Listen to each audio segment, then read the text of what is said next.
All right, let's watch some fucking video games. God damn it. Oh, we're finally doing this, are we? Because I was going to make a sandwich. Okay. We'll cover Trump at the Waffle Let's House do it. too. What do I think about heroes? Dude, what the fuck is Malcolm Gladwell doing in Fable? Stop. They put young Malcolm in here. I don't like that. Well, we've all seen them, haven't we? Swanning about the place with their disproportionately high cheekbones and comically massive weapons. Wanker. Roughing up bandits, because they like to rough up bandits, don't they? Living it up with the common folk every single night. On a day-to-day basis, I'd say the true hero is me, someone who's breaking new ground with fruit, with veg, on the agricultural side of things. Just look at them. Not wafting around mythical creatures. This game is so sick. It's gonna be so That's good. what they are. Wafters. Yeah, well done. You see, I'm not here to slay legendary beasts. I'm here to conquer the vegetable, not a euphemism. Let's face it, the age of heroes is over. This is the age of innovation. This, if you will, is the age of death. One moment.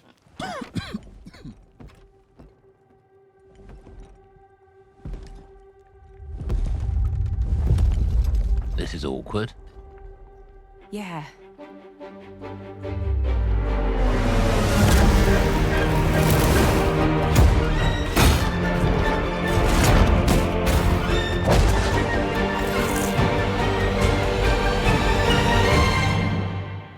Oh.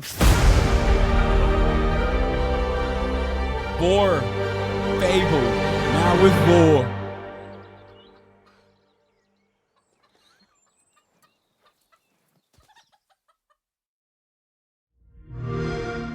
That's sick. Okay, I'm very excited about that. They also had a Cyberpunk 2077 Phantom Liberty official trailer, which is fire. I'm excited about this DLC. That's what this is, right? DLC, right? It's Cyberpunk. There's gotta be a way out of this. Johnny, I'm dying. There's nothing can stop that.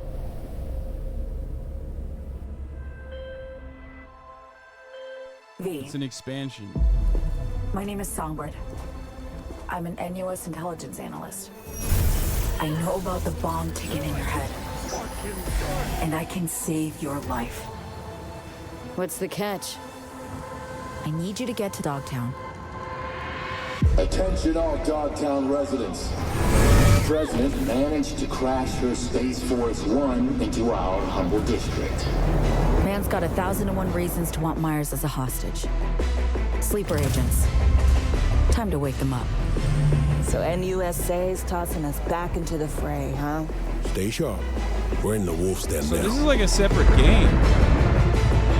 Wait a minute. Get Myers out of there. Time to evac. This has nothing to do with the mainline plot, it seems. It's like a totally separate priority. game. Shit! They catch us out here, we're dead. Wait. Oh, that? shit.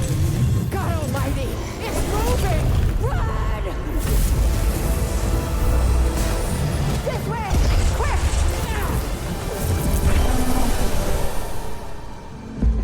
Someone ratted us out. You know, V, treason ain't ever black and white. It's a charade, V. Wherever she goes, people get hurt. Bodies drop. Just want what Songbird promised me. The cure. The situation's changed. You need to know if you're with me. Illusion of freedom draws in the desperate. Pick your truth, V. Come on, got iron in your hand. Gotta put it to someone's head. Pull the trigger. If I don't do anything, and do it soon, I'll die.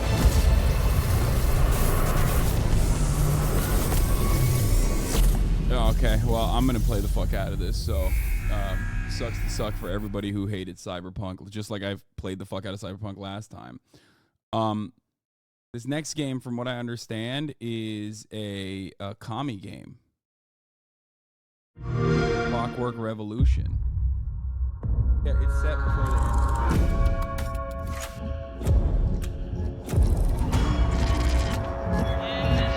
Yeah, it makes sense, by the way, for speaking on the Cyberpunk one, it makes sense that it's like almost a whole ass game in and of itself, like an expansion.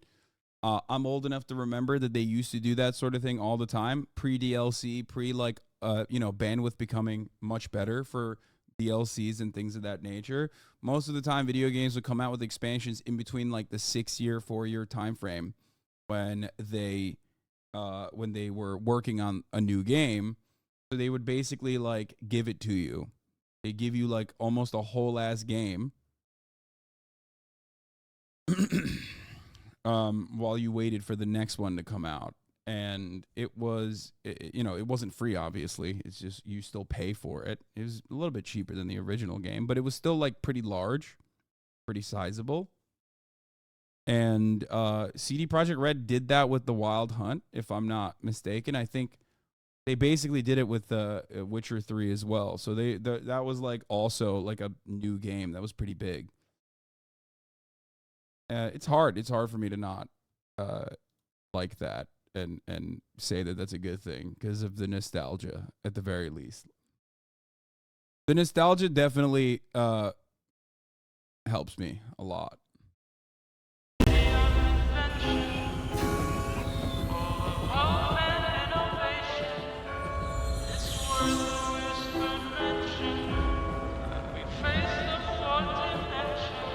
This city is a miracle of progress.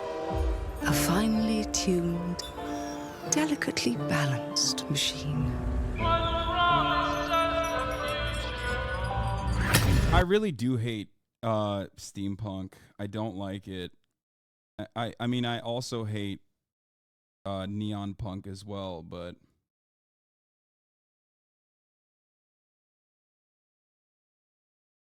like, I know, say L-Take all you want. I just don't like it. I don't like it. It's not for me. It's not for me.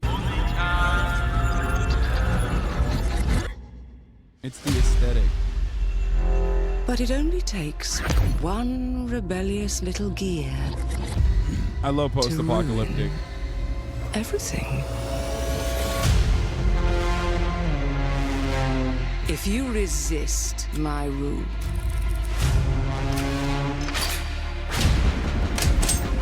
if you alter our past, if you threaten what I have built, there is nowhere in space or time where I will not destroy you.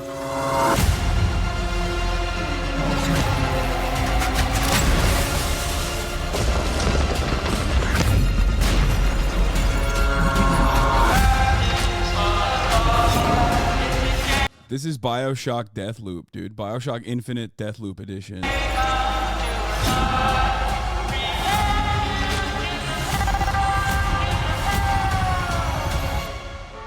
Oh no.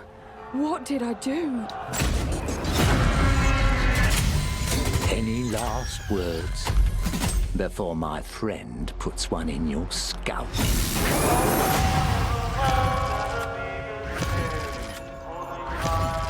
I mean, it'd be if it's actually commie shit, then that'd be cool. The PC Gamer review is happening right now as well. I'm gonna run that. Every single nook and cranny has something to do. You have to for make a sure second, that and then we'll get back to the Xbox incredibly showcase. creative. Given that the name of the game is Baldur's Gate, the city was really going to be the thing that people were going to be talking about. The city of Baldur's Gate is seamless, which I'm gonna pee. I'm gonna take Kai out to pee as well, You and only then I'll be can back. judge the game when you have all the components together, and if the mix doesn't work, we start over. At some point, he said, like, can't we just connect everything? And that was a very interesting day. One of the things that's done is it's brought a level of believability and immersion and also complexity that wouldn't have been there otherwise. Now it was this seamless, giant organism, and it really, really felt good. It's being able to look out of a window and see down the city slope, so you're seeing down toward the docks, and you're like, one of my teammates might be down there. They might be running around down there. We worked on it as a painting almost. You start with a sketch, a very basic line, and then you just start adding layers and layers. We can put lots more of the city onto the screen than they could in 1998. So we can do something that is more immersive, richer, has more texture to it. It feels like you are walking around a place where there are lots and lots of people living their actual lives.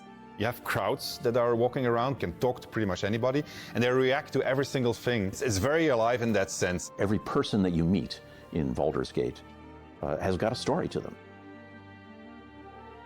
All the things that you have done up to the city really matter. You can really feel the conclusion of everything just gathering there. We actually build anticipation through all these characters that you've met, through all these situations that you've been through. All the stories that you have been following and all the decisions that you've been making, they all come to fruition in that lower city. And the great thing is, if you so choose, you can be another bad thing that's happening to the city. You can arrive and be like, this place is on fire, and then you can throw petrol all over it. During production, we felt like the city was our destination. We spent, I think, 3 times, 4 times as much effort on the city than we originally planned. But the result, the feeling of walking in there is just fantastic. You have this constant jostling of things that are very much of the real world, and then you can indulge in the completely fantastical. And then when you walk into the city, the noise of everybody talking to each other, the knowledge that everywhere you look, you can go there and you can do something, the knowledge that you can fly through it, it's great. So the thing that I was the most afraid of when we started making this game turned out to be the thing that I'm the most proud of.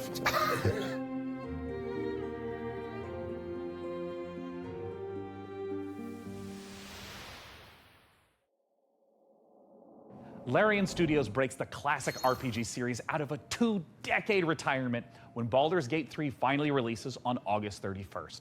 Up next, we're forging ahead with more fantasy as flame-headed fighters face ferocious foes in a co-op action roguelike. After all, what's a roguelike without an onslaught of algorithmic terrors? I feel like there's a lot of that going on around here lately. Anyways, here's the latest trailer for Ember Knights.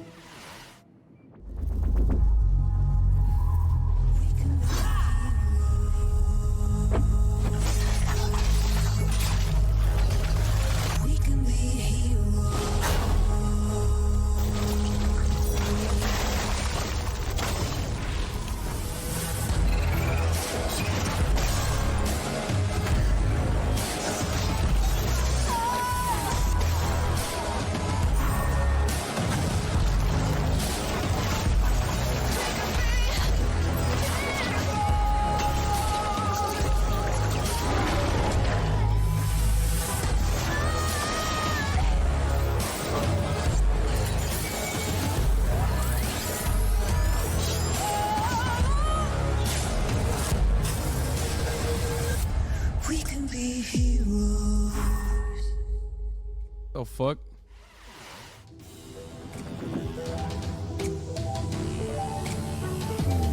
The song is so much harder than the game. That's what it feels like.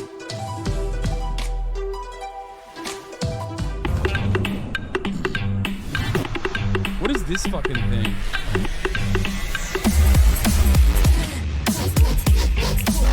What?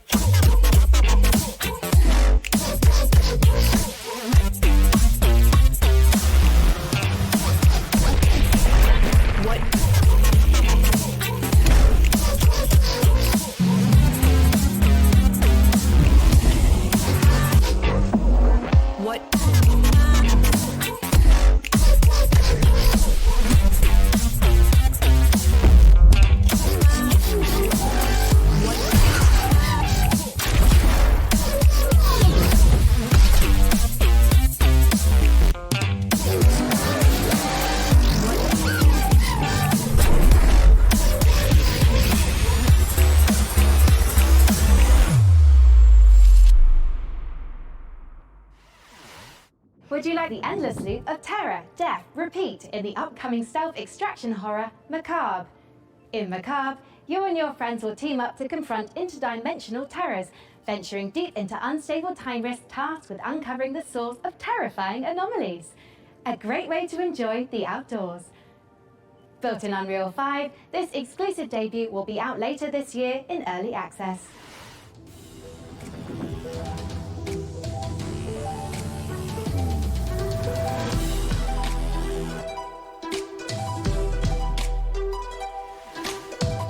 Seriously don't have any signal. Not even one bar, there's nothing. I can't get in. So, I forgot to mention, there's like a super weird, scary thing getting around inside the rift. The hell was that, a bear? Have you ever heard a bear sound like that before? I've never seen a bear before. You guys look lost. Come on. You'll freeze to death out here. Australian Suppose you're people. looking for the lodge. That's unique. Here, take this. I call it the atomic space shifter. If anything goes wrong, not that it will, I can pull you back out. A lot of The folks POC come of up white here people. for answers. Unlike It's Italians, weird. the true. It's like time runs differently. Australians are the true POCs of white people. Guys, I think I found something. We're gonna get fucking Macca's, mate. Lady Kanoran, thank you for the 5 sub. We gotta find the others, dude. I think that might be a Kiwi. Kiwi.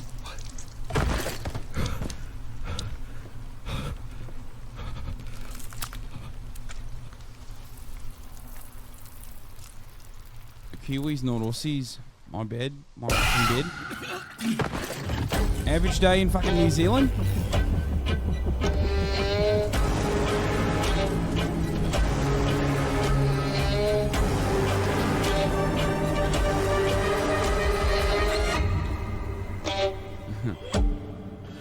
It's called Zelda. I can't believe it worked. Zelda. This is the key to... Ah, you're alive.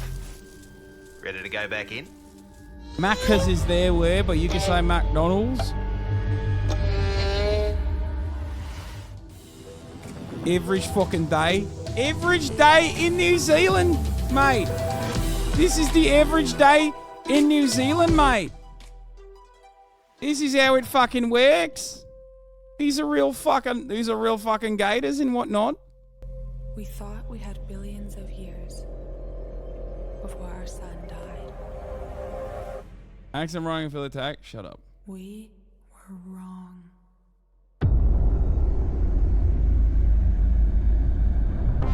Thousands of us answered the call, rallying to save those we can. Every one of our ships, a ray of hope. Captain, it is up to you to find us a new home, so we can plant the future seeds of humankind. Copy. Flying course now. Sector locked in.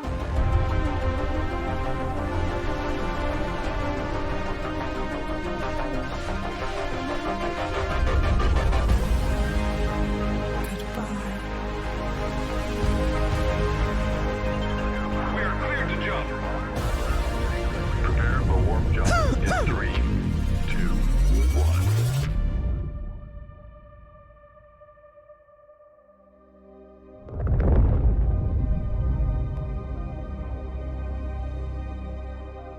Soft landings, Captain.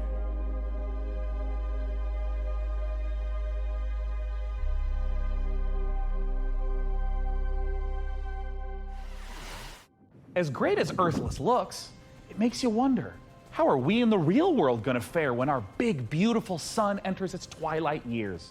Me, I'm optimistic. Who knows what we'll achieve by then? Every billionaire-funded space rocket that detonates moments after takeoff is one more step on the winding road of progress. Up next, tie on those togas and make merry with fine wine as all roads lead to this newest city builder.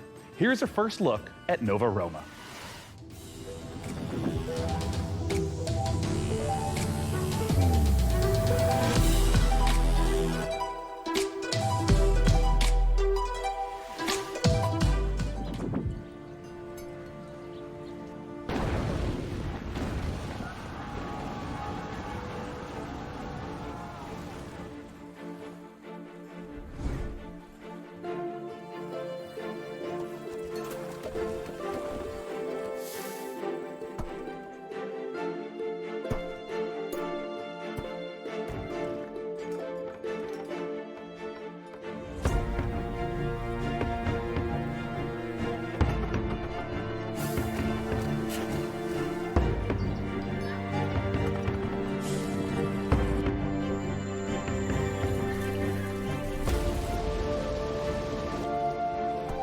Civ Killer. Is it?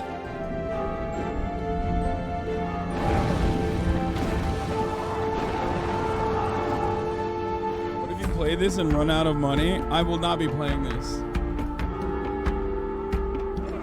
I mean, this is the PC Gamer Showcase, chat. Of course, a lot of these games are going to be A-coded.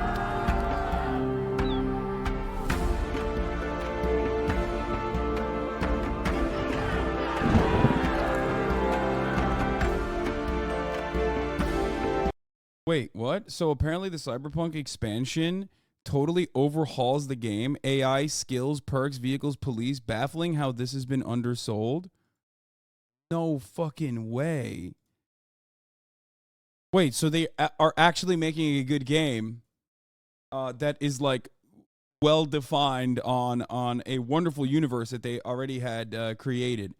Because Cyberpunk did one thing very good, and that one thing was basically taking a fucking game or taking a board game with a really, really cool universe, taking a game in a really cool universe that was built for a board game and making it into a video game. But like all of the other parts of that, they did a horrible job with, including AI, including playability, all of this stuff, right? It was a role-playing game, not a board game. Sorry, yeah. A role-playing game, not a board game. Lucy James says, played 90 minutes of Phantom of Liberty yesterday, and it's astounding how much CDPR has changed and improved pretty much everything. Combat, UI, AI, skill tree, cybernetics, armor, I could go on. Wild shit. So they kept the good thing, which was... I mean, look, I trust Tumur, okay? He says, played this. It is wild how different of a game this is. Cyberpunk most people thought we'd be playing, and I'm excited to jump back in. Lovely preview here. Yeah, he wouldn't fucking lie, okay? That's the HasanAbi head to the core right there. Oh my God, I want to believe. I'm getting excited. I'm getting so fucking excited. So they'd be selling a fixed DLC and expansion. The bar is so on the floor for this. Is the game they originally promised us. I mean... Dude, the original game that they promised us was promises that were impossible to fulfill in that time frame. It was absolutely their fault for not doing it. Ooh, is this an RTS? Will you lead us? Is this about World War I? Pairing squad tactics with historic inspiration, Last Train Home is based on real events in the aftermath of World War I. However, historians continue to uncover records describing train passengers travelling homewards, some dating as recently as 2023. Whether any train home is truly the last remains the subject of academic debate. History is clear on one thing though: puppets can't be trusted. As proof, watch as Sesame Street meets survival horror in My Friendly Neighborhood. Hey Gordon, it's Kyle. I know we're dropping this on you last minute, but we need you to head down to the Sunrise Street studio lot. The antenna activated itself last night and started broadcasting that old puppet show over the news. Need to turn that thing off. You gotta get this done, man. Bye. The last job of the day is always the worst. Raise the curtain. Bring up the lights. The neighborhood is coming to town. Hey, stay back!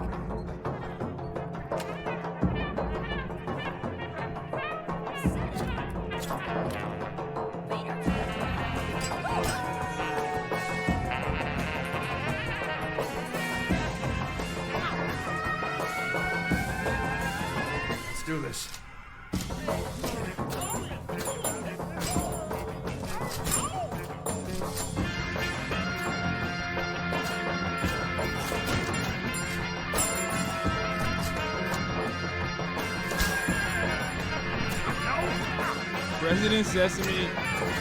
Resident Sesame Street Evil, but like, I prefer that to yet another fucking zombie game. But this game is too scary for me, so I will not be playing.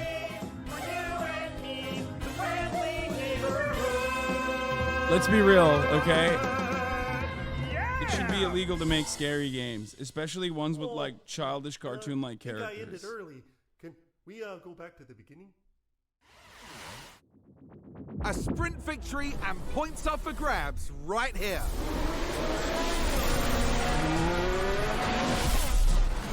Push as much as you can. Copy. Can they push more, I wonder? They can't afford to sit back and relax now.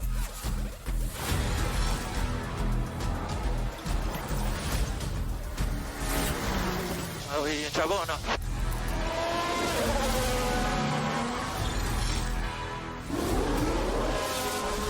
Oh, and that's a crash!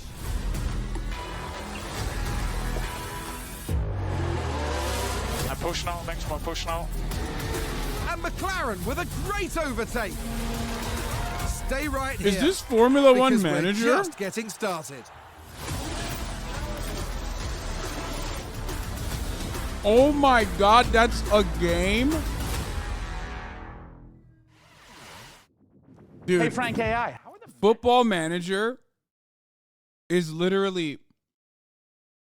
Football Manager is the type of game for, you know, the jock-adjacent A-worded people. I don't know who that market is for the Formula One Manager. Ah, cornering the VTuber market. Smart, very smart. I'm just not really sure this is my vibe, but since we're on a time crunch, let's see what's next for Subnautica likes in space with a trailer for Breathedge 2.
Space Nautica?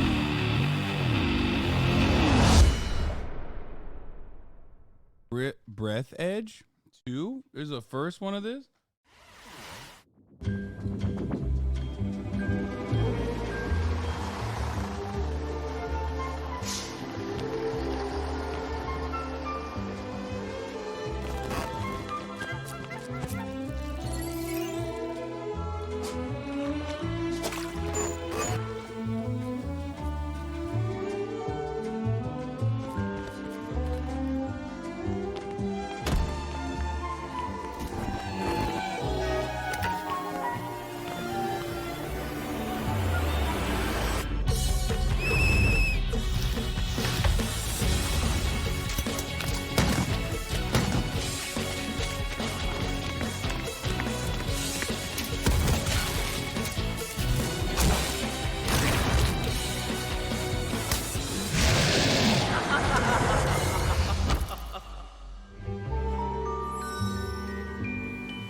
This is also scary.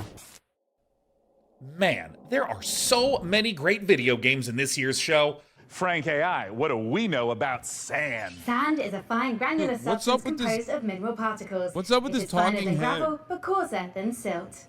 Yes. But it's also a brand new survival game set in an alternate history where Austro-Hungarian soldiers smuggle space salvage across alien deserts. I don't understand that sentence. Would you like to hear more about sand types? Oh, no need. I'm about to know plenty. Let's take a look at sand.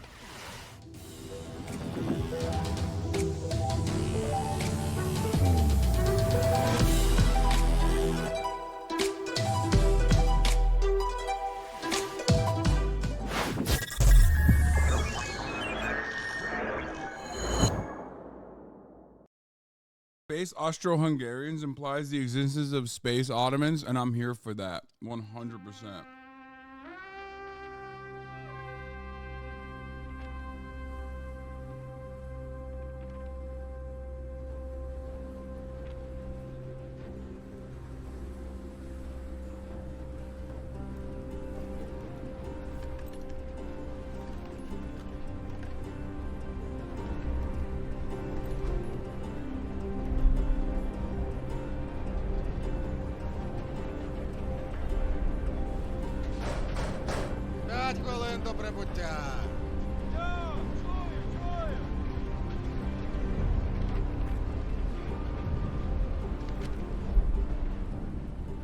Завітайте в Лазуровий порт. У нас найкращі пляжі, готелі та ресторани. Файно! Замовлю собі багатського м'яса та пива. А ви що, хлопці? Ну, раз ми ліпші, то попали себе шампанським і морським оленем. А ти ж, Петро? А я, як завжди, маленьку банушу хочу. Йой, то ж ресторани не корчма. Може ресторан бути найліпшим, якщо банушу немає. Що ти кошкірися?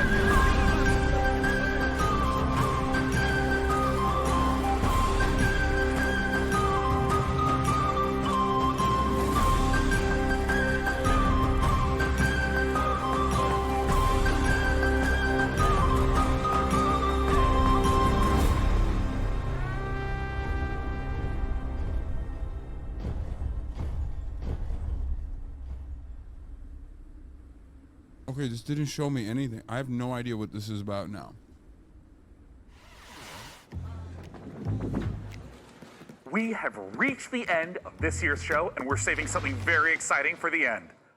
Dune Awakening, the survival MMO adaptation of the classic sci-fi series. Frank AI, what have you got for us for the big finale? If you like, I could fill the room with sand.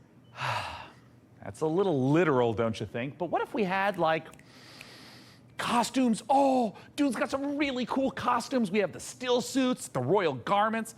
Oh my God, I could dress up maybe as like a giant sandworm. It will require 3 million teraflops of processing power to render you as a sandworm, Sean. I mean, bro, don't worry. PC Gamer Showcase said, hey, you guys like Strand type games. How about some sand type games? Okay, that's what we're finishing it off with. Dude, like the real Frankie with the fun hair who's not a computer. Oh, man, there was this one year where she was a shark. And then, and she was like a mech pilot. And, I had a spaceship. And there was this other time with togas, and I had this really nice robe. Anyways, just forget it. I'm living in the past. I shouldn't even miss this stuff. I mean, we're adults, right? Frankie Ward? Do you still want to do the costumes bit, Sean? I want to do the Dune dress up bit so bad. I'm sorry. I tried to fire everyone and make I don't want to make fun of these guys, but I just want to see the game, man.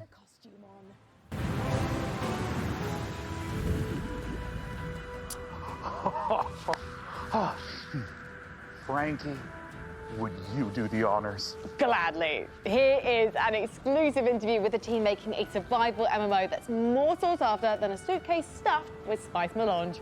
It's Dune Awakening. I wanted to see the actual thing so I could serve you the top of the hour exactly as it's happening. If you want an uninterrupted broadcast experience, all you need to do is subscribe for $5 or for free with Twitch Prime or by getting gifted a sub. And they're from Oslo, Norway.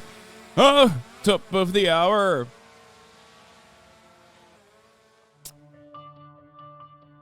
These guys are from Norway. The guys making Dune. What do they know about sand? There is no sand in Norway. My name's Joel Bylos. I'm the creative director on Dune Awakening. So Dune Awakening is a survival, open world, massively multiplayer game. It is a game where players are invited to explore this guy the is world of literally, Dune. what, They is he involve Norwegian themselves in Australian? What the politics, fuck? they involve themselves in intrigue, they involve themselves in combat, they have to survive on the most dangerous planet in the universe. I think he's just And Australian. through this experience, they come to know the factions in the world and the universe.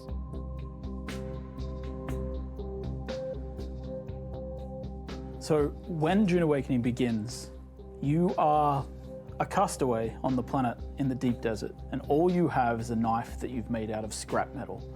And you need to creep into enemy Now camps I understand and how bad knife your them in the Norwegian back accent and is. steal Brother, the water he's from their literally sources. Australian. By the end of the game, perhaps you're running a guild. You have a fleet of vehicles, ornithopters flying in formation, sandbikes cruising across the desert beneath them, tanks kicking up a cloud of dust as you drive to a spice blow in the distance in order to harvest with your guild. And you see in the distance another guild. They coming hired towards this you guy just because of as his you crash, you knowledge hear the of rumble sand. of a sandworm coming.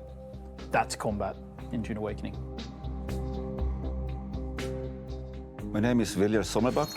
I'm the game director on Dune Awakening. You start out in the desert, surviving, clinging to life, and in the end, you might become someone like the Baron Harkonnen, and then you try to cling to power. Does that sound a Arrakis is the little bit most more like dangerous what they planet say? in the and what they universe. do? Surviving on Arrakis means that you need to prepare for sandstorms. You need to find water. It's a constant threat against survival. The sandworm, every time you try to cross the desert, the sandworm will come. You will sometimes outrun it, sometimes you may not.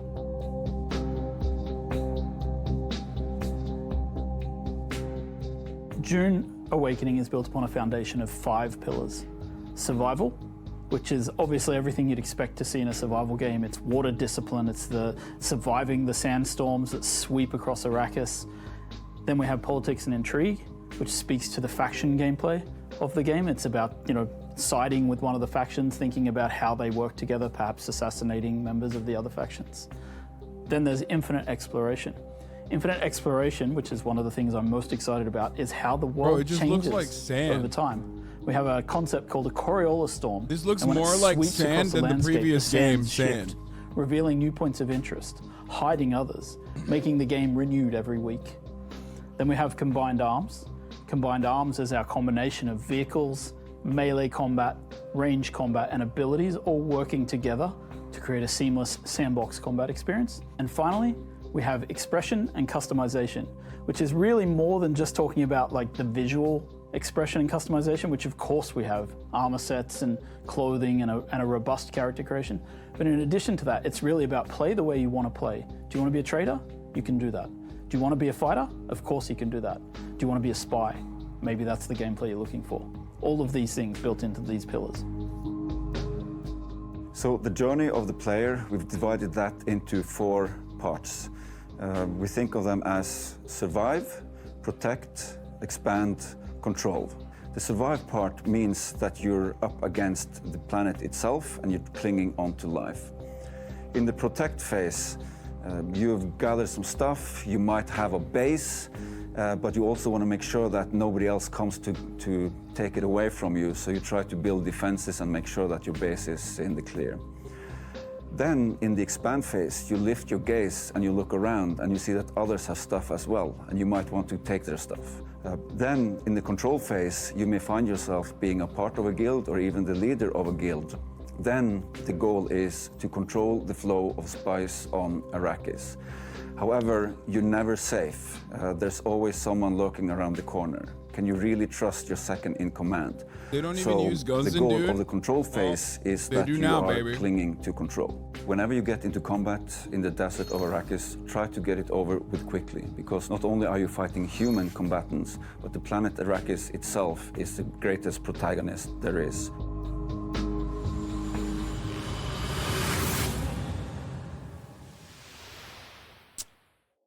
They have a type of gun. And with that, the PC Gaming Show 2020. But doesn't it like? Don't they have a type of gun that like shoots? It like does. It's not like a real gun. It's It doesn't shoot bullets. It's like a gun that shoots like a fucking. I don't know how to describe it. It's just, but it's not a real gun. It's not a gun in the way that you would think.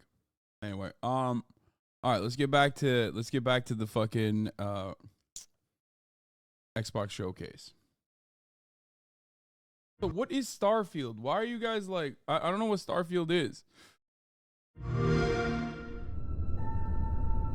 Everyone was talking about Starfield coming their pants. It's Bethesda. Todd Howard is involved. Oh, this is like Space Rim. Space Skyrim, right? No Man's Skyrim? That's even better. Todd Howard has lost hey all everyone, thank you so much for all joining matter us of today, like and welcome respect to and Bethesda Game Studios. good faith that we've people been had so in them. lucky So over the decades to make the kind of games that we love here, and that's thanks to all of you. From the Elder Scrolls to Fallout, we love creating these worlds and playing in them just as much as you do. And throughout all that time, we'd often talk about and dream Don't up believe his the lies, space chat. game. What if we could take that feeling of being who you want to be and exploring a new world, but set it in space, where you weren't really limited in where you could go or what you could do? And that is Starfield. I saw you know in Todd we trust. Don't believe his lies.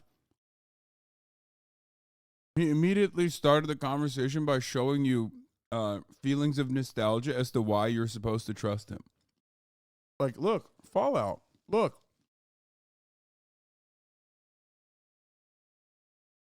Look at that. Look at how good that was. Look at how good that made you feel. Think about how good these games make you feel when you were younger and you really enjoyed them. Obviously, we've come a long way since then with the games we've built, our technology, and all of us here in the... It cut out before 76. Yo, I was just kidding, but dude. No, literally, dude, he's doing the thing. He's doing the thing that I just said he's doing. Obviously, we've... Look. Dude. Dude. A long way since then with the games we've built, our technology. It literally cuts off right as you can see it. Like, it flashes it a little bit. And all of us here in the studio, we've done so much together, but, well, we've never tried to make a game like this. Today, you'll get to hear from many on the team and see so much of what we think makes our game special. So let's jump in and take a look.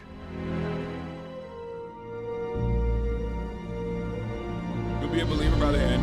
I already want to believe. I don't give a Starfield shit. is our first new universe. Bro, listen to me. I'm such a fucking slut for anything, any kind of new IP. I don't give a shit, okay? I don't give a fuck if he's the biggest liar. I'm still gonna buy it. I'm still gonna play it, and maybe I'll be disappointed, but I'm not gonna be disappointed. I'm gonna go in and I'm gonna love it, okay? In over 25 years, but it's still a Bethesda RPG through and through, where you step into a new world and you get that feeling of unlimited possibilities. But this time, it's not just one world. It's over 1,000 worlds. Because the choice of where to go, it's not ours, it's yours. And it wasn't until now that we had the technology to create it. From the rocks at your feet, to the mountains in the distance, to the people and creatures that live in these worlds. That isn't just a backdrop. That moon is actually... No.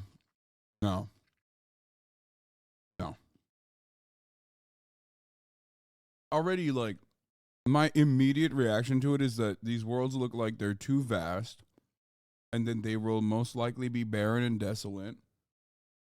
And also on top of that, like, I can't see this being...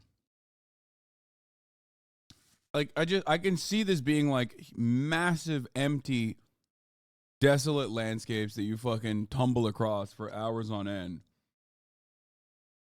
there orbiting the planet. Yes, you can visit it too. We realistically simulate the galaxy around you.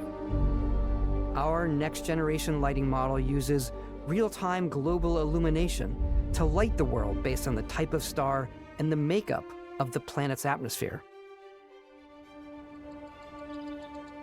We also have an all-new animation system. And of course, you can play it in third person, and you can play it in first person.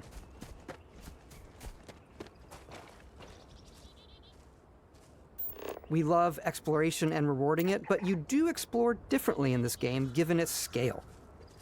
That usually involves exploring an area you've landed in. You can collect resources,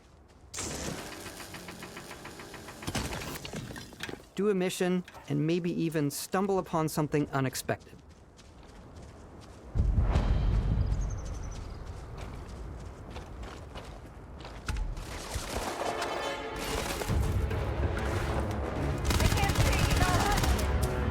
Okay, this looks sick. I was wrong. I was wrong. This looks fucking sick. This looks sick. This looks sick as fuck.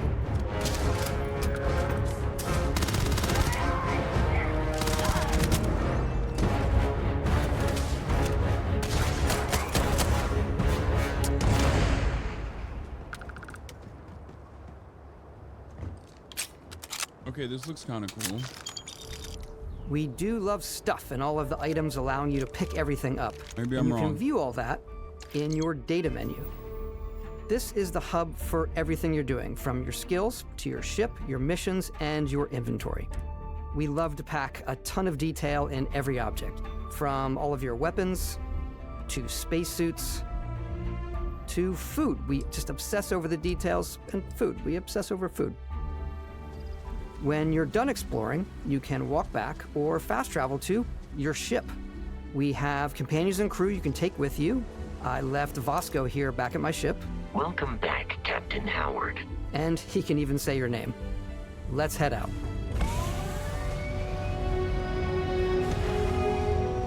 Okay, I don't know why you're... Our mission was to convey the wonder... I don't know why you're padding the stats there by saying the robot can say your name. You know, okay, sick, man. Like what do they add, like an AI TTS to the robot or something? and majesty of space exploration, to evoke the romance of the golden age of early spaceflight. And we've been referring to this approach as NASA Punk. This means a design language where the tech is advanced, yet still looks grounded and relatable. For us, it's that contrast. That's where the visual interest is. Obviously the NASA, which is the rigid, hard function over style, and then Punk, which is all about style. You can see that visual style coming through in your ship.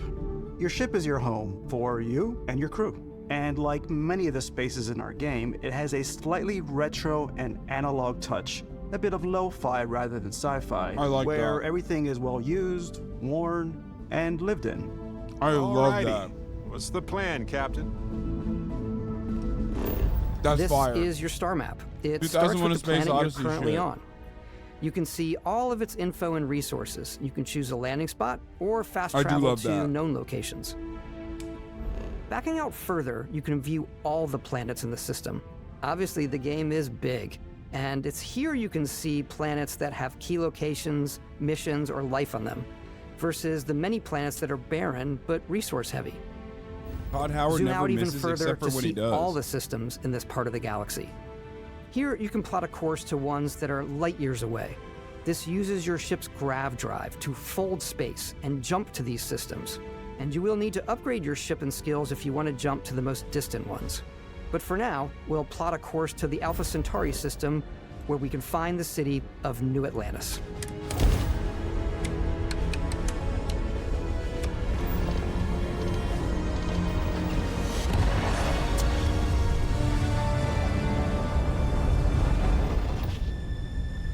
Welcome to UC Space. Maintain your current course while we scan your ship's cargo. It feels like they looked at No Man's Sky and were like, let's make that like an actual game from the jump. With like a story. Scan complete. You are cleared for landing at New Atlantis.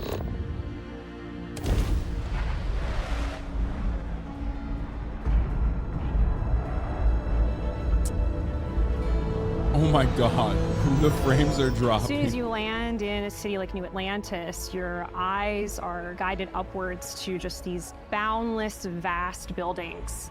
It's the biggest I'm not city I'm we've not ever... I'm not gonna be the fucking PC Andy and be like, 4 frames per second, lol. Don't do it. I'm not doing it. It's fine. This is new. This is fine. It's okay. remain, not just in size, but also in the amount of custom art, crowds, and quests. So the main That looks focus sick. when we're designing a city is obviously what supports the story. I'm such a slut for like future dystopia. They get like human development shit. I love infrastructure, and I love infrastructure in the fucking future. We try and tell as many small stories as possible. I love cities. This is a colony war memorial. It's a few moments of gameplay that make the space feel like it's full of real characters that are going about their day-to-day lives. It's paralyzing if you really stop and think about it. Buddy, it's coffee. It's also where your adventure with Constellation begins.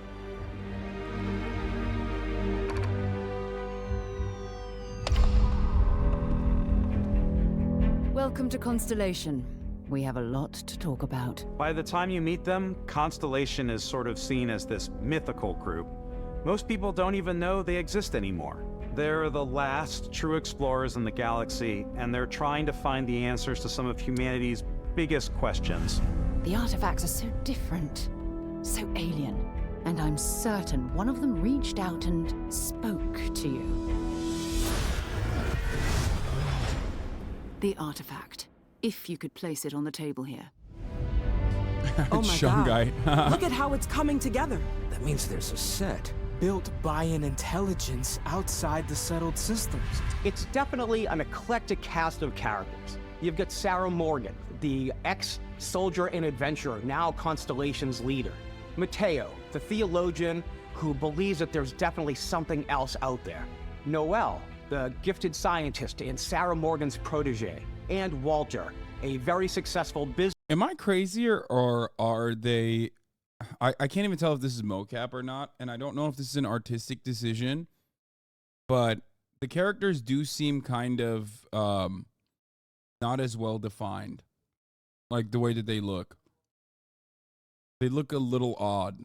Businessman in the settled systems and Constellation's financier. Anything go. Will you play it? Yes, I will. It comes across kind of robotic, and I don't know if this is like an artistic decision or if it's just like... As long as you have the money. To be fair, I do prefer this to like the same Unreal Engine shit that we see over and over again. So Also Vlad, the ex-pirate. Sam Coe, the former space cowboy. And Barrett. You know what I hate about and these they look pirates? very cool when they're in their Completely gear. resistant to my otherwise irresistible charm. The journey you take with Constellation is just the first of many you'll embark on. The Settled Systems is home to all kinds of different stories, people, and adventures for you to uncover.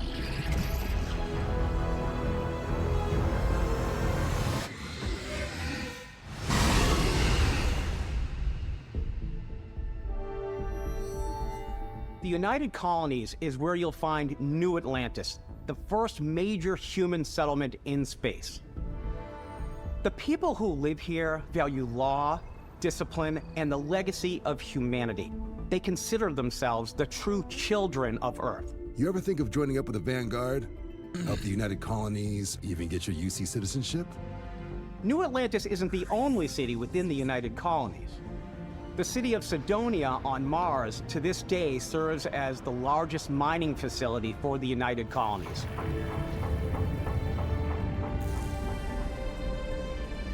Beyond the United Colonies' reach, I need one of those you for might find Caiaphas. yourself in a much more wild and independent coalition of star systems. Is Sidonia from Muse? This is Freestar Collective Space. Oh, yeah. That's what I'm talking about, baby. Let's fucking go, dude.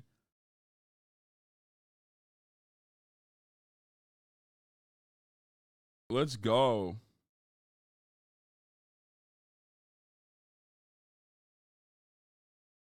Capital of the Freestar Collective is Aquila City. The Stone Root Inn is an Aquila City fixture. A ranger relies on judgment and intuition to do what's best for the people. Neon started out as a fishing platform, but is now known throughout the settled systems as a pleasure city, where almost anything goes. If you've got morality issues, this definitely isn't the job for you. Ryujin is hiring the best and brightest of today for our future tomorrow. Everyone has been chewed up and ground up by Neon. Try not to get yourself killed, all right? Yeah, I'm not gonna lie. It's like, I mean, I love space libertarianism, shit like that.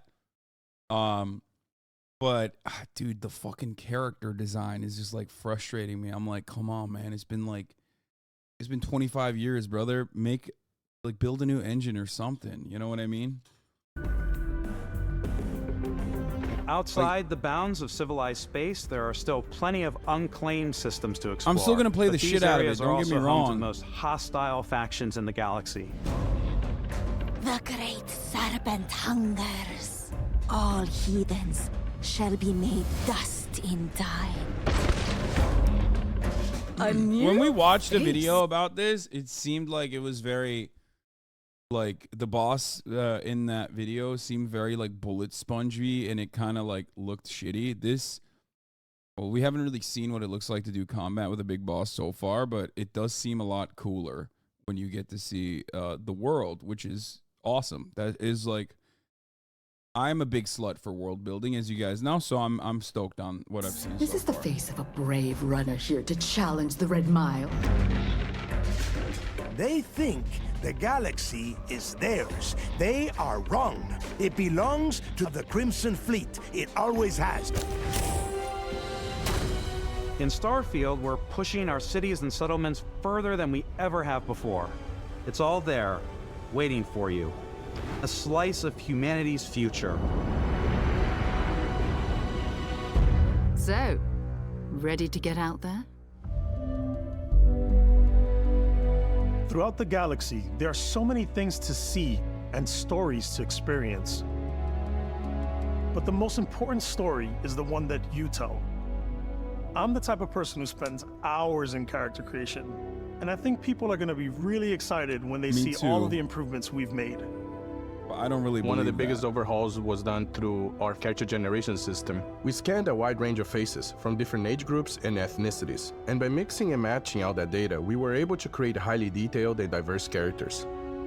We use that exact system to create all of the characters and NPCs you're going to see in the game. So any character you see almost always is a character you could make yourself. Snap out of it! Hey, come on, come on. Okay, take it easy. You were out cold. No physical damage. Mentally, the jury's still out. You know who you are?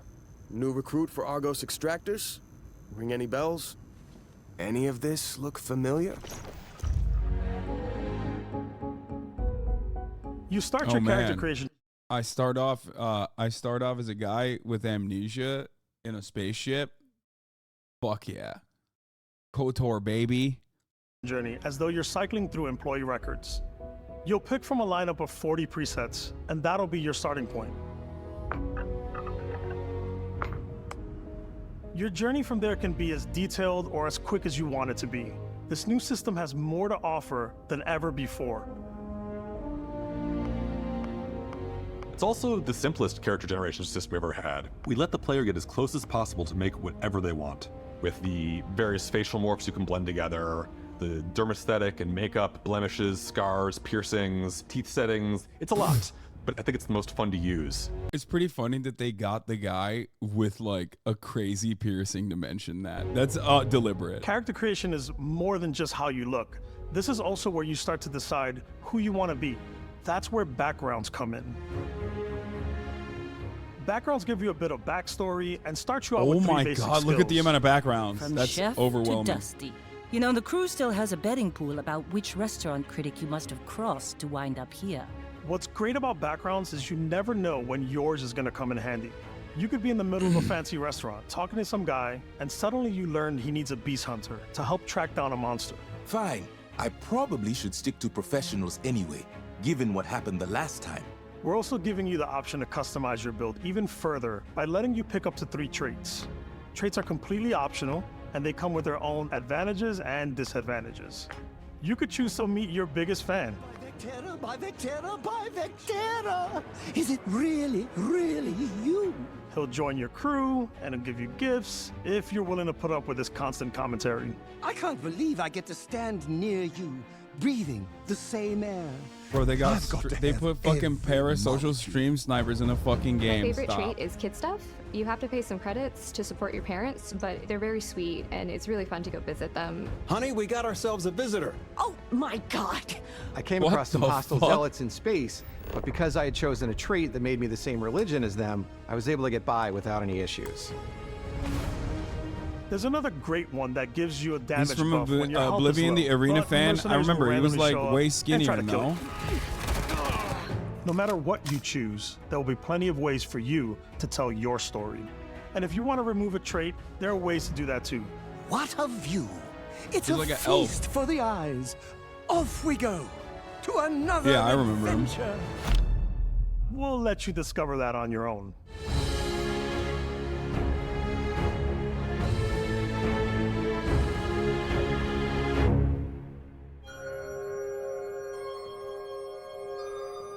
They killed him? Wait, what? Feast for the eyes.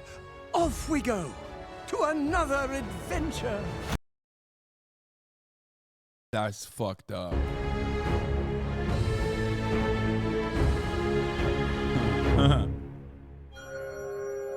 Better than Star Citizen? Yeah, it's better than Star Citizen because it doesn't. One is slated to exist, the other one is never going to.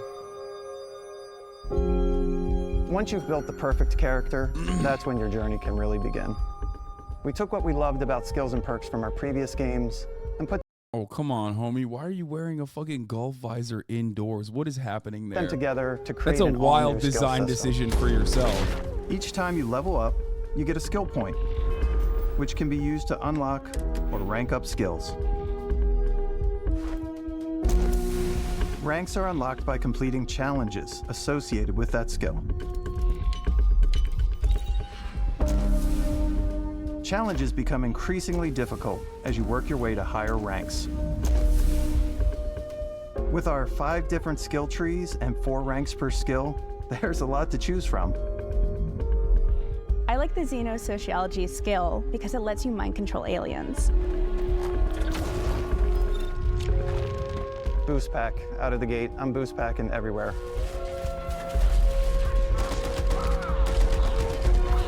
I like maxing out my physical tree so I can get neuro strikes and just punch my way through combat.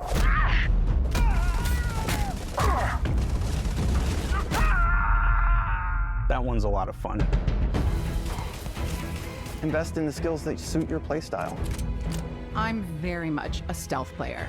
So, I'm out there pickpocketing everyone. My favorite part about being stealthy is slowly creeping through vents like you're in a movie and then jumping out and springing on people. That's my least favorite part. Creeping in Whenever the vents. possible, I like to talk my way through situations. This area's off limits. I do love Fine, that. I'll issue you an access. I don't know why I've always been a slut for persuasion characters. Like since Mass Effect 1, I would say. Like having I'm more persuasion of a run and gun points. player. I like doing the death from above thing where I boost pack over guys and I throw landmines at them.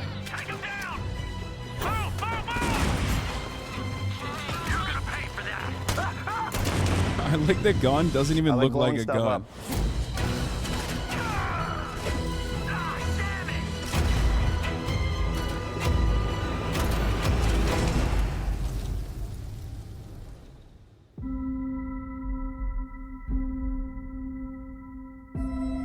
Yeah. When I play video games, I like to play Exploration a is a barbarian or like a warrior type with max level charisma. There are full star systems with new life, resources, and adventures. The himbo Our build, team yes. works hard to strike a balance between fun and realism. We study data from NASA and a multitude of other sources to help us make the world feel believable. From the way we approached planetary atmospheres to the way we placed biomes based on the planet's distance from the sun. Once we had created a grounded world, we could start looking at all the things that make that world fun. When you leave a planet and head into space, you'll be navigating asteroid fields, having chance meetings with interesting strangers, dogfighting in space, and exploring derelict ships. Again, you're saying studied NASA copied Star Citizen, but one is not a game and the other one all is. out there.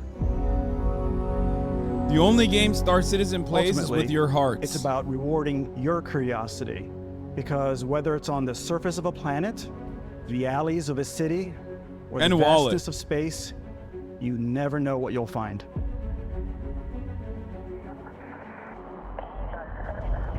And I say this as someone who's talked about Freelancer like multiple times. One of my favorite games, like one of the first ever games that I played where I was like, wow, video games are insane.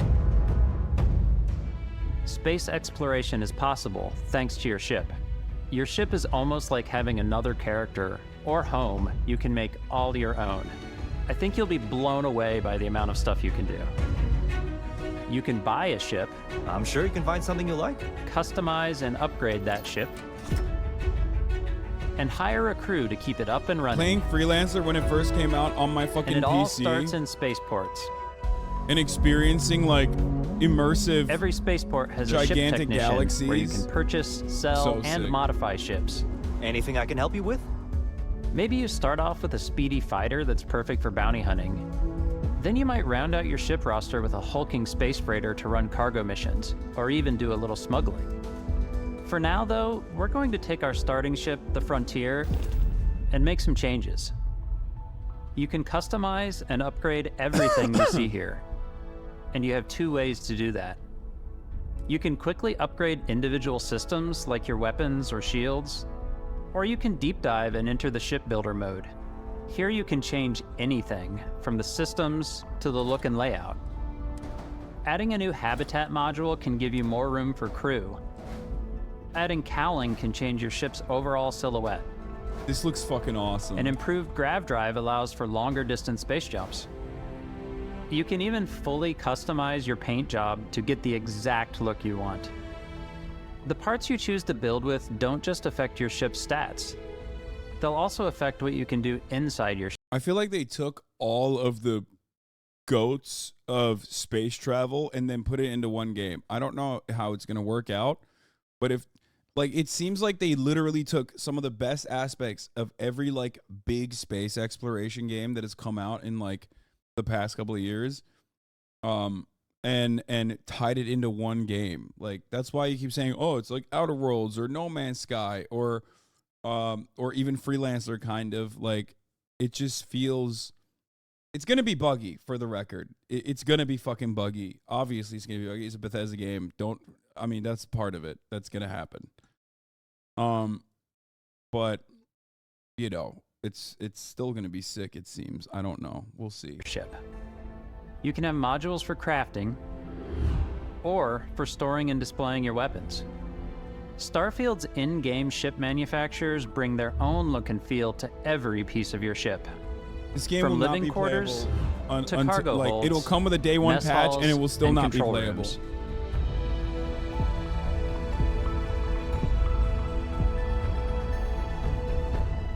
Our modified Frontier is a practical ship, but with a little creativity, your ship can look like almost anything you want.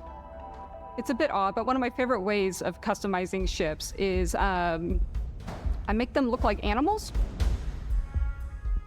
The HMS Platypus, as I called it, where it had a giant tail to it.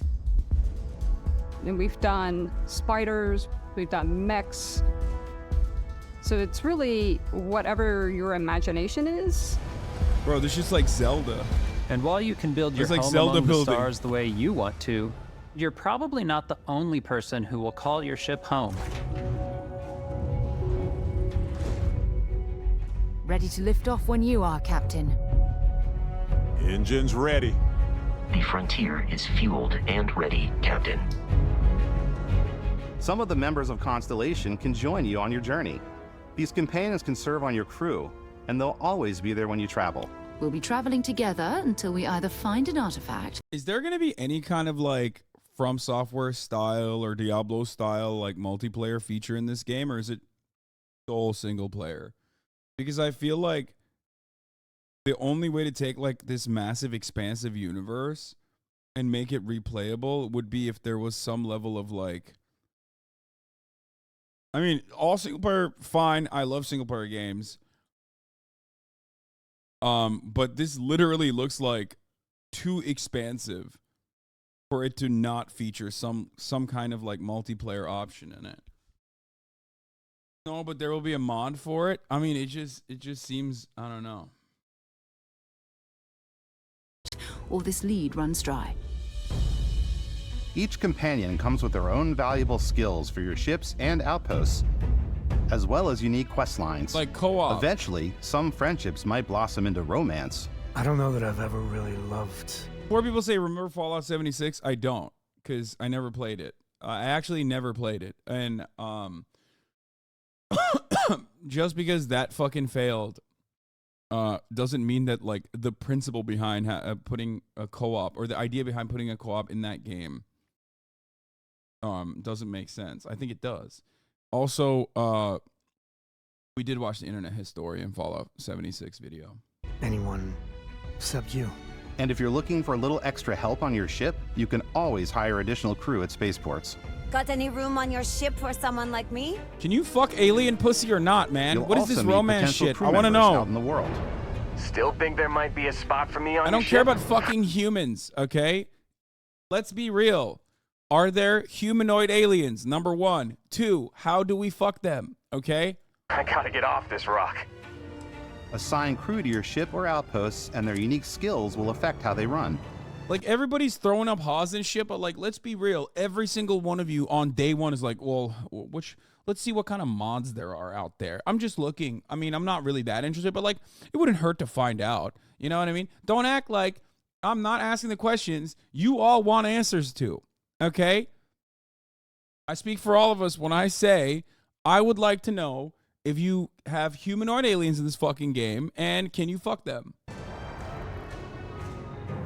And just like companions, most crew members can lend a hand in the field. Take Bosco, for instance. He's designed around the core basics of a NASA machine. Please, avoid getting shot. You might die. I still wanted to give it almost a humanoid personality, so I elongated the limbs. This tends to make him feel more human-like and give him a little personality. It is a shame exploration requires so much bloodshed. Using the shipbuilding tools and crew selection features in Starfield, you'll be able to build Why and captain the humanoid? ship of your dreams. Why humanoid? I don't know, because I don't want to fuck a jellyfish. Like, I don't know. That's why humanoid aliens is what I specified. Maybe you do. And now, let's take to the sky.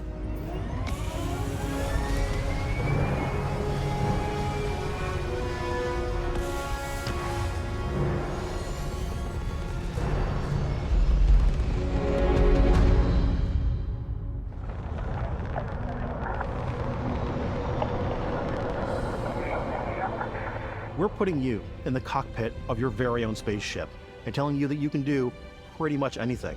And that is really cool for us as developers. Spaceflight should be exciting and dangerous, and you should feel like you're in complete control every step of the way. We've extended that sense of control to ship combat. It's not about just hitting your triggers to fire your weapons. It's a complex dance between your piloting skills and our power allocation system. Boosting power to your engines will make your ship faster. Powering up the grav drives will shorten the amount of time it takes before you can make a jump.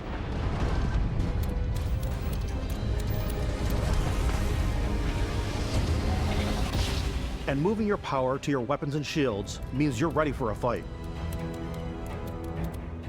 You should always be on your toes because you're not alone out there.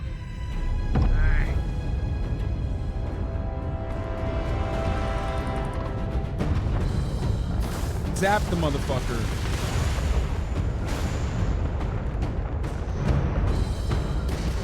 Okay, that looks Unlocking fire. the targeting control system skill will allow you to zero in on specific subsystems of the ship you target. This game doesn't look like it will be good. You're wrong. It does look very good. It looks very, very good, in my opinion. The only thing you can say is maybe it's like it's doing too much at the same time. After destroying an enemy ship, you can loot the remains from your cockpit. You can always turn any ship that engages you into scrap. But you can also take a more personal approach by docking with the enemy vessel and boarding their ship. That's crazy.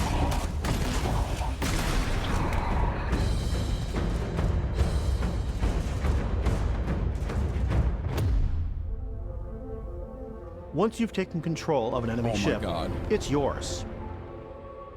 That Add looks it to your fleet incredible. and retrieve it at any spaceport.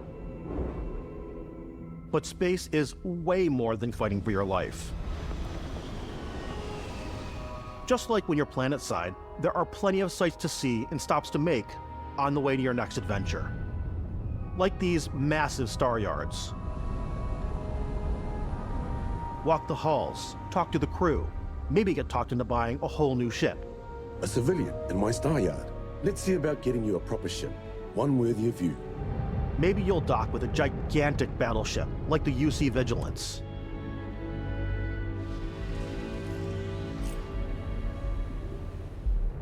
I can't get over how fucking insane and next gen this game is, with like literally characters, with character animations and character walking sequences that is literally 3 generations old.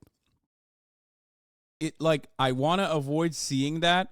I want to avoid talking about it, but it's ridiculously clunky. Look at this. Like, look at that. Look at the fucking, look at her. Look at her. UC Vigilance. Look.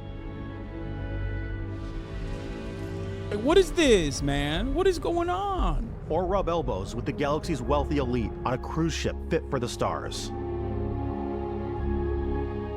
There are plenty of personal encounters to be had as well. You can hail any ship you come across to trade, swap info, or maybe even commit an act of piracy. Let's do this. When I'm playing, I generally go crazy. I definitely go like the more piracy routes. I want to take over ships. I'm gonna board ships. I'm like, this is now mine. I steal all the sandwiches and put them, you know, in my cargo hold that I have specifically for sandwiches. I don't want to play the hero, but I want to go out and just start taking things from people as quickly as possible. Some strangers might be looking for a little human connection in the darkness of space.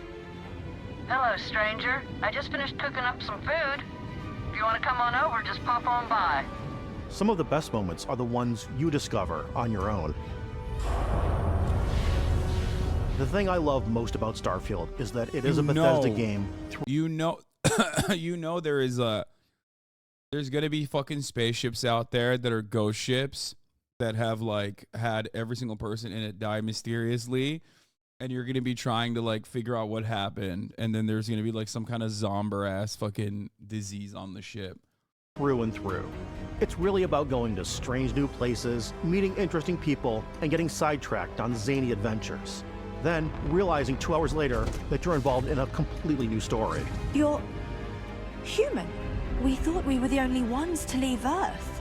That DNA is so present here. It's in our random encounters, it's in our handcrafted quests, and it feels so cool to play it and just make your own path in this universe. There are over 1,000 planets out there, just waiting for you to visit. We want you to feel like explorers, breaking ground on new planets, exploring every inch of a mostly untouched galaxy.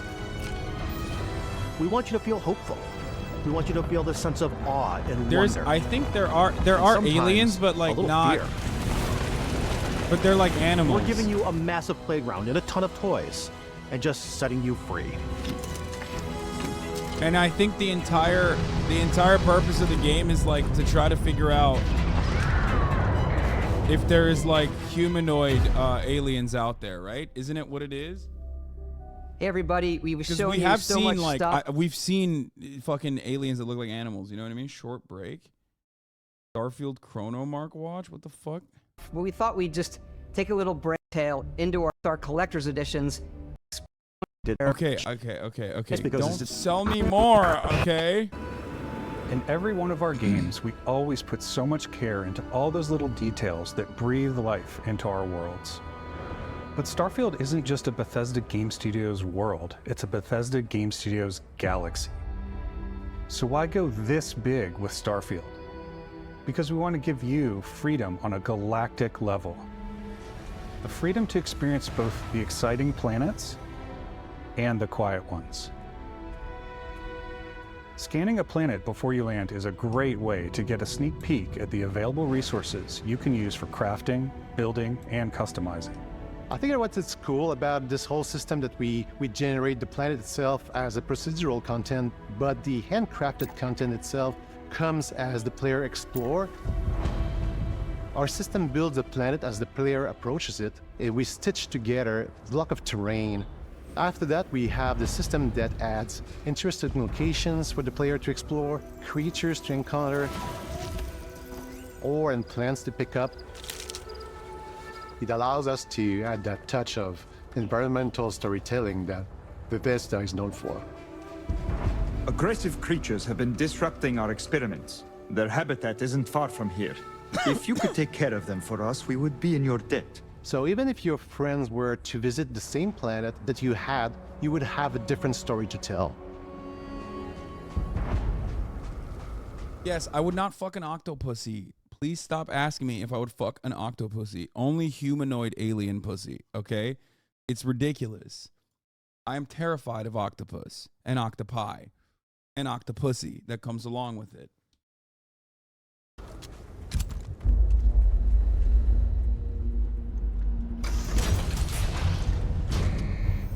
L take? Yeah, fuck it. Yeah, I am an L taker, okay? I'm an L taker and L giver. But you know what I'm not giving? The D to an octopus.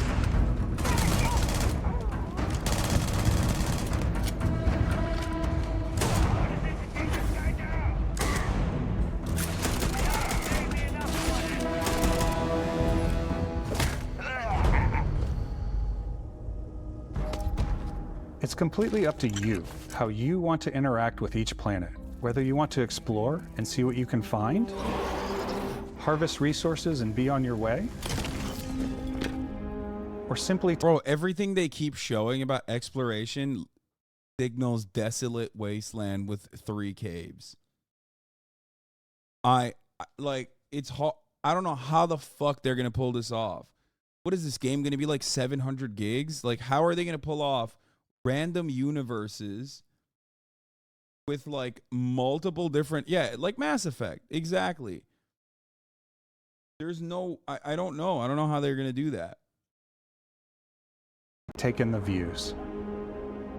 With the help of your scanner, you'll chart the uncharted and discover exotic wildlife. If you have the skills, you can even figure out that certain creatures and plants, you can build an outpost and produce resources from those plants and animals. You can get experience and rewards for fully surveying planets and fully surveying a whole system. When we were concepting these creatures, we really wanted to think of them as natural to the environment. We didn't want alien monsters. We wanted native wildlife. Something you've never seen before. Chat be like, interesting. Definitely want to fuck that. You guys are gross. When it comes to our exteriors, when the sun moves, all that light is calculated in real time through the atmosphere. Our biggest goal for lighting with Starfield was to make the game feel more filmic, to use lighting and color to really make it feel more cinematic.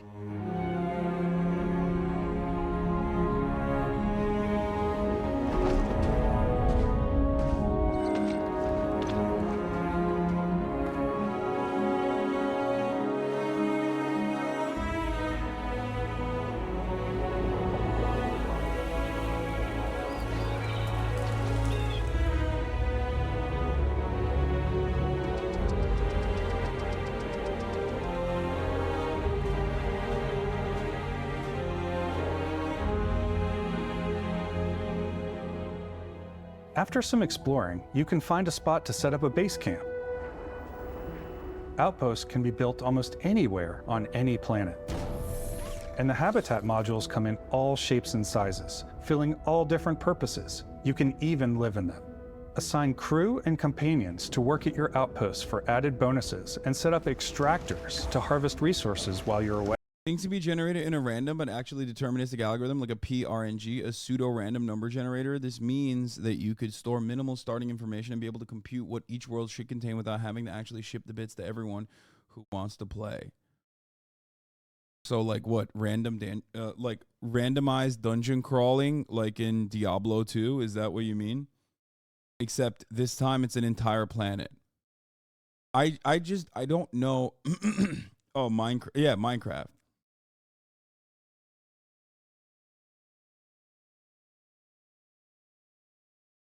Roguelike planets. I don't know. I don't know how they could do. There are parts that are made, but the rest is RNG. I just don't know how the fuck that works. I don't know how that would work within hyper realistic thing like this, especially when like there's supposed to be like storylines built into it. You know what I mean? Something cool we have this time is we have a new fly cam where you can toggle between. And how that would not be repetitive. You know what I mean? Because like ultimately, if you do that, it's impossible for it not to be repetitive in such an expansive universe. You know what I mean? There's going to be like, oh, this planet has a tier 3 enemy base, and then a tier 1 enemy base, and like 4 tier 2 enemy bases. You know what I mean? Like, and then you just like mix and match assets and like put different types of villains under different factions, and toss it all around the universe, and then you randomly generate that. In a game like Diablo 2 or in a roguelike, it's not going to be as annoying because oftentimes it's top down, and it's actually the combat that's keeping you entertained regardless, right? Whereas in a game like this, I feel like maybe I'm wrong in this, and maybe you guys will say I'm totally wrong in this, but it's the storyline and the unique stuff that happens that keeps me going in like an Elder Scrolls type game, right? It's never the combat itself. Like the combat is fine, but it's always second place. And it doesn't seem like this has anything unique in terms of combat. It just looks like, Fallout Skyrim combat. So that random generation, it could be fucking great. But, I don't know. I'm still a little worried about it, but hopefully it'll be great. And the storytelling always goes too short unless there's crazy machine learning going on to generate. Yeah.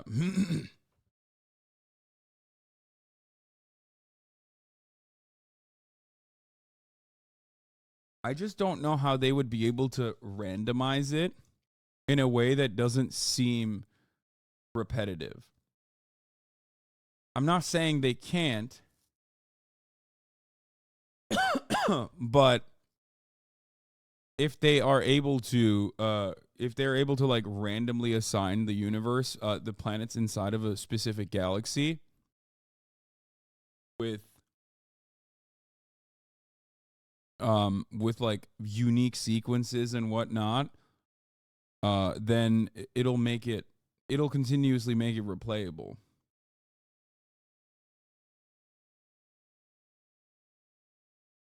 But I don't know. It seems like an exploration game. That's like saying Minecraft needs fun combat. No.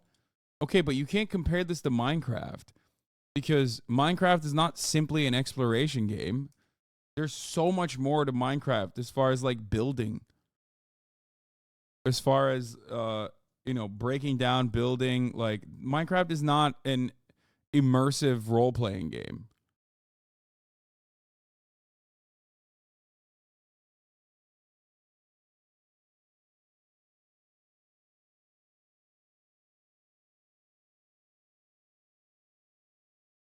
On-foot building, or you can now use a top-down isometric camera, which helps plan out larger parts of the outpost and placing those larger halves. All I'm saying is I'm worried that it's going to be resource extraction with RNG resource extraction, and like literally hitting the same fucking type of enemies with like a different skin on it. And one is going to be the Berserker clan that you're fighting, and then the other one's going to be the Space Pirate clan that you're fighting. But they have the same combat, same movement, same AI, with like a different skin, and then there's going to be like a tier system for different bases that you can infiltrate, and they will sprinkle that onto like different planets across the board. And Politic Frog opinions muted easy. I'm saying what I'm worried about. Okay, I'm saying what I'm worried about. I'm worried that it will be like that. I don't want it to be like that. I'm just saying that I'm worried that it will be like that. We'll still play this game, okay? I am a slut, okay? I'm a whore. So that way you can really plan your structures and what the overall feel of your outpost is. I just don't know how they'll be able to build this decorate expansive and universe things and make much it playable. easier.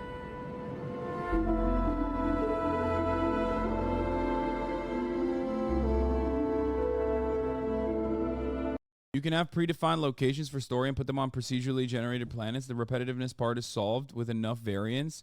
Whether they manage to achieve that is another question. Your concerns are definitely valid. Source, I'm a game dev. That's that. Yeah, you put it way more succinctly than I could have described it. That is my fear.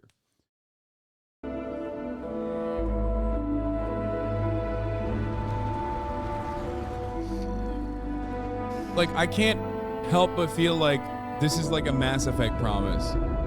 And we've all been hurt before, especially when it comes to space exploration games and for some research fucking stations reason. in your outpost to utilize That's any why. resources you find or already have. Mod your weapons to adapt them to your playstyle. Different weapon sights and scopes, larger magazines, a selection of grips and barrels, different ammunition like explosive rounds. All you stealth players out there will surely need a suppressor. You can also choose to go hands-on with melee weapons. I think it's always a delicate balance between like what's realistic, what's sim, and what's Hollywood. And I think we sort of err on the side of like what's fun for the player. With Starfield, we've completely overhauled our combat. It's more dynamic, the animations are more fluid. It just feels great. We probably have more mods and more weapons in this game than I want to say any other game we've done before. There's a lot of variety. Upgraded gear is just one of the many factors to pay attention to when engaging in combat. You may need to switch things up based on your environment. Gravity is different for each planet, and boost packs are excellent for getting around. And for giving you an edge in combat. Sometimes you'll even feel like you're flying.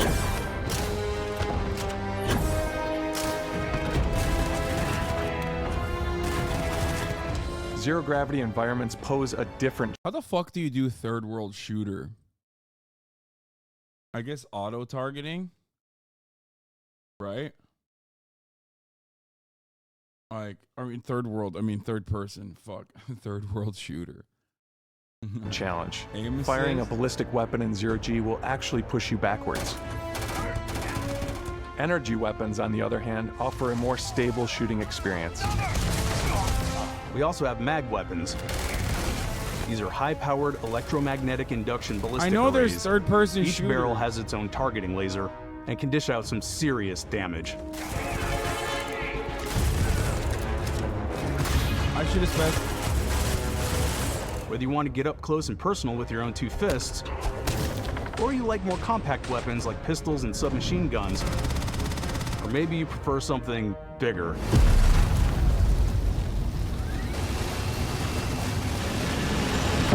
Starfield's got you covered.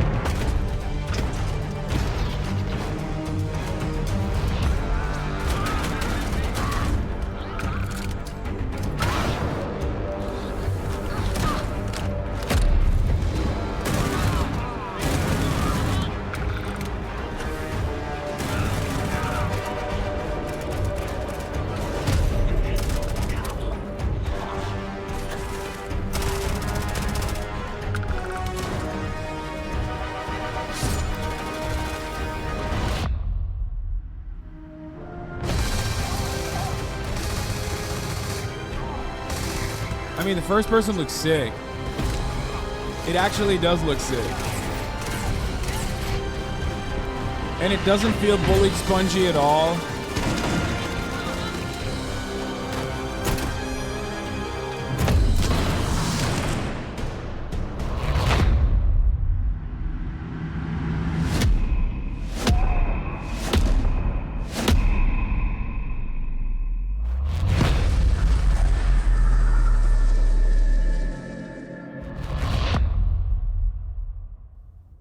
Thanks again for being with us today. We are just so grateful that you've taken the time and spent it here. I know there was probably a lot to take in. There's a lot to the game, even more than we could show here. You know, as we play it, we're always sharing these unique and special moments that only a game like this can bring. When I think about what makes it special, it really is the people here. I don't want to. This game is a reflection of the incredible and passionate team that made it. Damn, dude. Y'all ride that dick. I mean, I do too, but at least the dick I'm riding is like Hideo Kojima's dick. You know what I mean? All of them putting something special of themselves into it. Let's ride, hear some of their favorite moments. I ride the best dick, okay? Kojima and Miyazaki. Those are the dicks I ride because they've never actually led me astray. You guys are riding the dick of white men, okay? White men that have lied to you in the past. They've lied to you and they've led you astray and they've hurt your feelings and you're still riding it. Moments. Stop saying Death Stranding. Death Stranding was fine. I love the way that our final combination of all the new tech has come together to create some of the most beautiful sunsets and sunrises we've ever had in any of our games. I love the creatures, was the all right. exploration, every biome is different. Like, you can't compare Death Stranding to fucking Fallout 76. You know what I mean? Can you? Do you think it's comparable? Be honest, in your heart of hearts.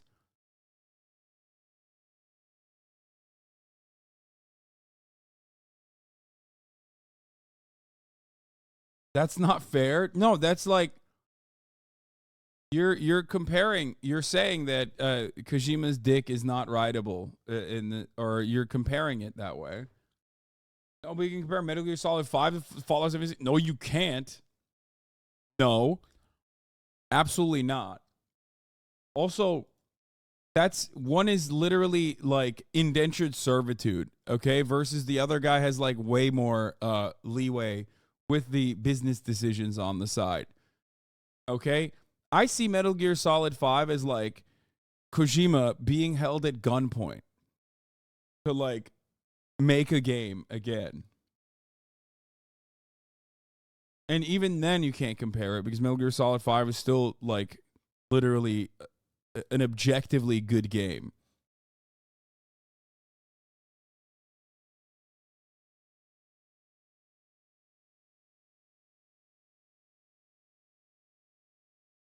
It's not Metal Gear Solid 3 because you're comparing it to one of the greatest games of all time. I don't agree with that assessment. It was fun. It was playable. It had like fun and cool. It even I'd go so far as to say even like the new world mechanics that they added into it were not bad. Different. The word that comes to mind is vast. I like to use our photo mode to take rock star photos. I just love that constant. I will never understand photo mode as like a thing that people regularly promote as though this is like the thing. This is the end all be all.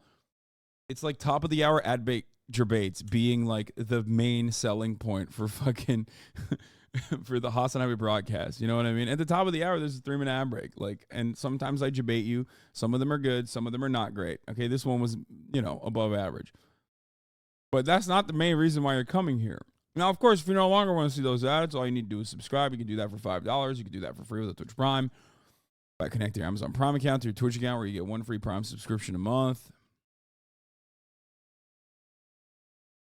Use it on your favorite streamer. Hopefully that's me. You can also get gifted a sub, like I said. Los Pipos, thank you for allowing 5 people to no longer see the ads at the top of the hour. Here's the 3-minute ad break now. Feel of discovery and wow, I can't believe that there's more here.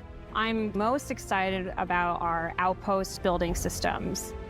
My favorite part is every time you step out on a planet, it's a unique experience. You spend all this time building your ship, and you see it on the ship building and the outpost building looks sick. Gigantic. It's the kind of thing that you just can't. It is get even a lot of else. fun in Subnautica. There's something about seeing a tower over in the distance and going, I know the gravity's low here. I think I can make that jump. My favorite part is biomes, spaceships, audio design, planets, the day-night cycle. Those details matter to me. Diplomacy, Exploration, freedom, the ending. Beskip, obviously. I love the robot so much. The incredible amount of worlds we created. Sniper rifles, come on. Lever Bring action, the guy to say rocket piercings. launcher. Brain sprout. Oh, he said brain sprout. Never mind. I love, but some people might find creepy. I don't know. I know it's right, Ben. The thing that I enjoy most about the game is the freedom to be who you want to be, do what you want to do. Brother, look at that movement, game dog. is the freedom to Like, look at this movement, dog. This game is not coming out in 2012, okay? Come on. be who you want to be, do what you want to do. It's what you've come to expect from a Bethesda title, but on a much bigger scale. It's fine. It's fine. It's okay. It's Bethesda. It'll be good. It'll be good. It'll be. On behalf of all of us, we can't. It'll be quirky and it'll be good. Okay. Maybe it's Copium or maybe it's Bethesda. You know what I wait mean? for you to play Starfield and make your own special moments. Let's go. Good luck, Constellation. You are go for launch. Do you even know what an RPG is? A rocket-propelled grenade. Duh, dummy.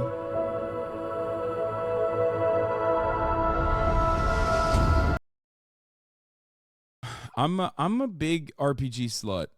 I think a lot of people in this community know this. I play RPG games into the fucking ground. It doesn't matter if people like hate me for it. I will literally play them. It's like the only types of games I play. Alright. Senua, Saga, Hellblade 2, the first game I did not play.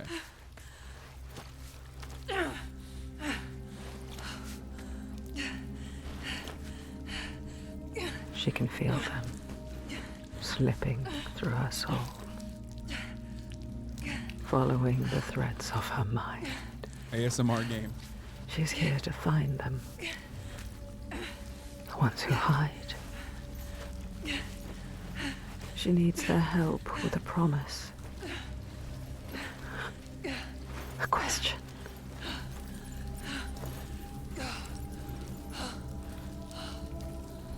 But it's never so simple, is it? Wisdom has a price. There's always a part of you that changes. A part of you that darkens.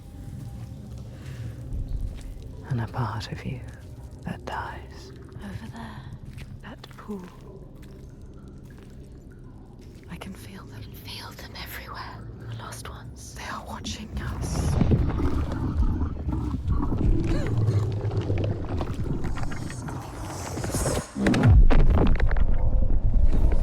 You should never have come here.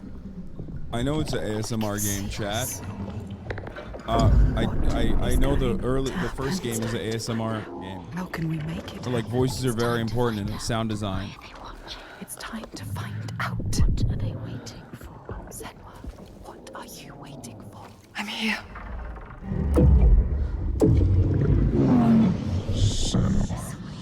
Watching more than one.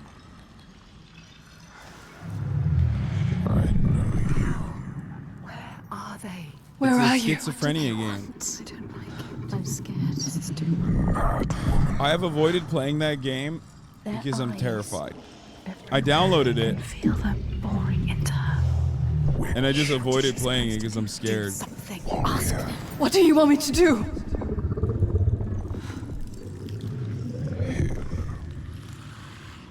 If I wanted to self-induce schizophrenia, I would just read Facebook posts until I became a QAnon uncle, okay?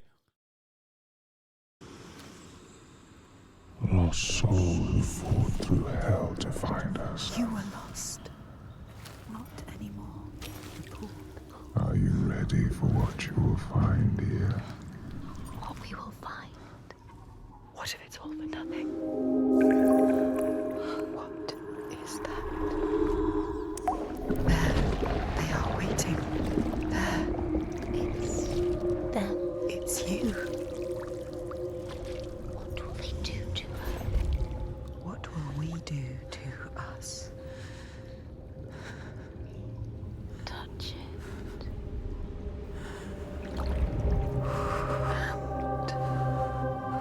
Feel You're mine. your voices. All the parts of you that are broken. You can be whole. All the grief, All the rage. all the fear, everything I've seen, everything I've done has led me to this place. We've come so far. Not far enough. Say it. You I am here. Now.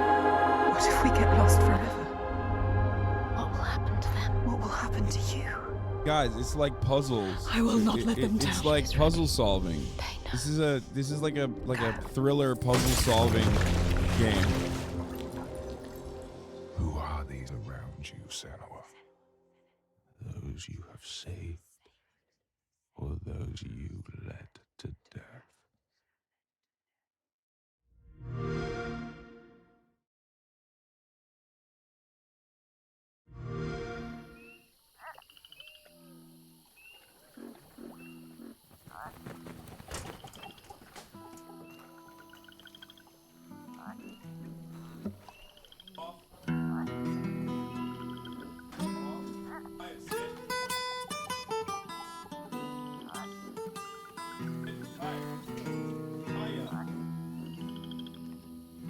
Death don't have no mercy in this land.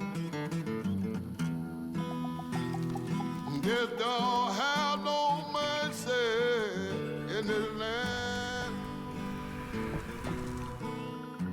Cutie's here. Come to your house and it won't stay long. The fuck is this? You look in the bed and somebody be gone.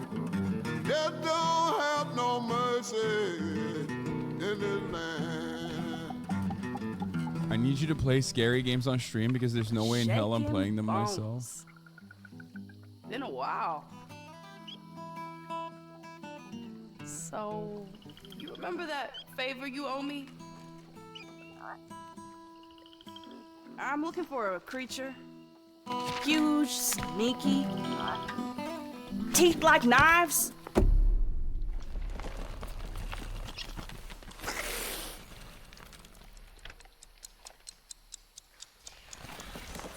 No? Well, hey, how about you guys? No? Nobody? Not helpful. This game is woke. Folks, this game is woke. Sneaky.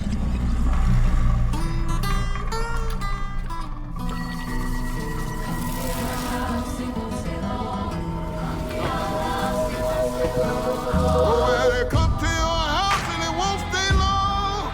Well, you look in the bed and somebody'll be gone. They'll go give you time to get ready. Ooh, I mean that's unique, dude. Black characters in the American South, like a thriller. That shit is that in and of itself is actually automatically unique. So I like that. It's, I mean, I don't know what the combat looks like, but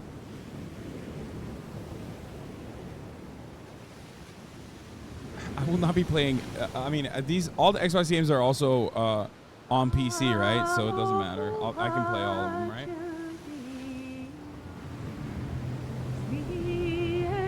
They made the South woke.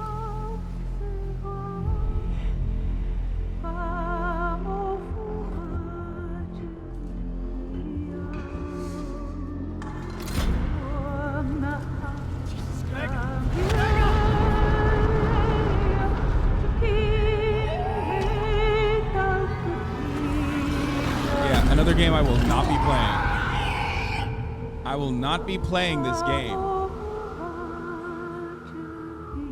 That is like, it's just, oh god. Ay, ay, ay. Rated everyone. Jusant reveal trailer. Stop telling me I'm going to be playing scary games when I will not be playing scary games. I've retired scary games. Chat loves putting me through like physical and emotional torment. It's crazy. Jusant Puggo.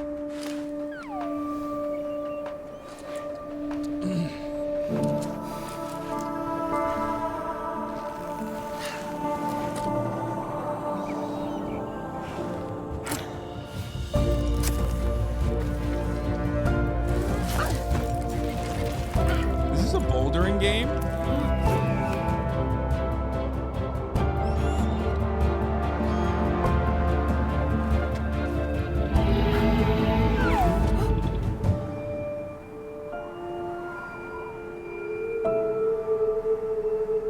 rock climbing sim.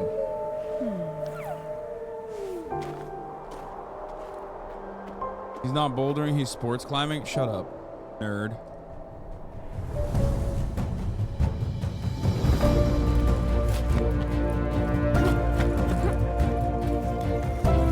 Lead climbing, he has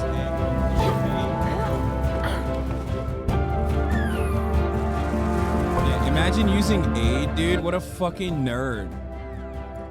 Okay, this literally is like rock climbing simulator. What the fuck?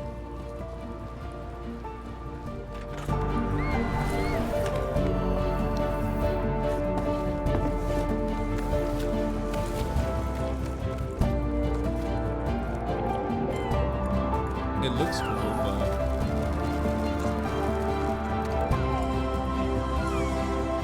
I assume it's like a puzzle climbing game, right? It'll be like a puzzle climbing game where Play it's it just day like one with different areas require different skills, yada yada yada, that sort of stuff. What is Avowed? Oh, isn't this like the Unreal 5 fucking...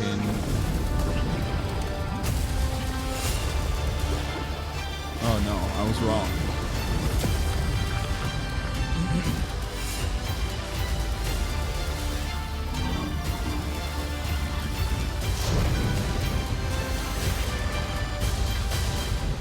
Obsidian Skyrim.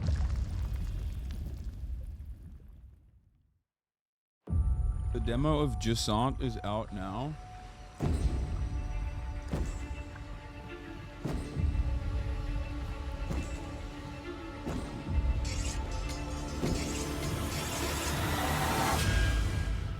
You've broken the law. People don't like you very much, do they? This looks kind of sick. Living lands. By an emperor who couldn't bother to come himself.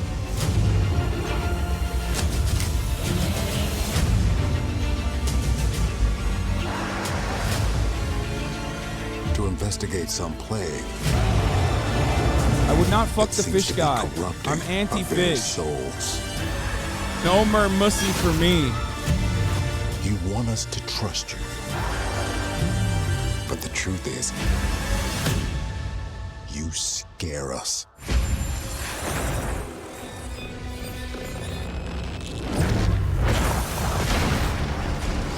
The way you fight. The power you wield. The secrets you keep. You're either here to save us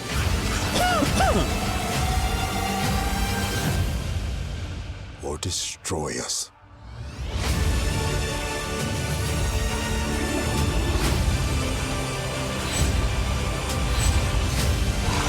So now that you have all this power, what are you gonna do with it? Bro, this feels like Liza. You know what Liza P is to Liza P is to, you know, Bloodborne on PC. This is to like a new Skyrim. You know what I mean? They're like, let's just do Skyrim, but with a reskin and with a unique story. So for people who are fucking frustrated by it, like get mad at the actual developers for not making Liza P. Shut up.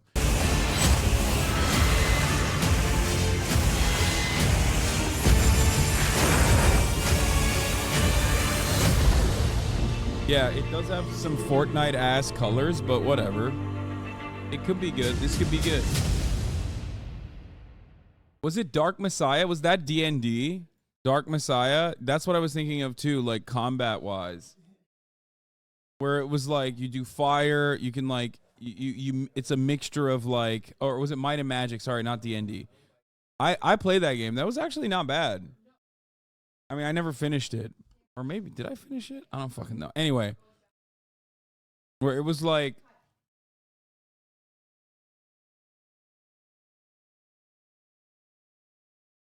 hey, Kaya. She is a woman, so you got to take it up with your gender. All Okay, guys. March is here. Cutie's here. I'm gonna run the last 3-minute ad break here, and we are doing a short 4-hour day today. Sorry, but I will be back tomorrow.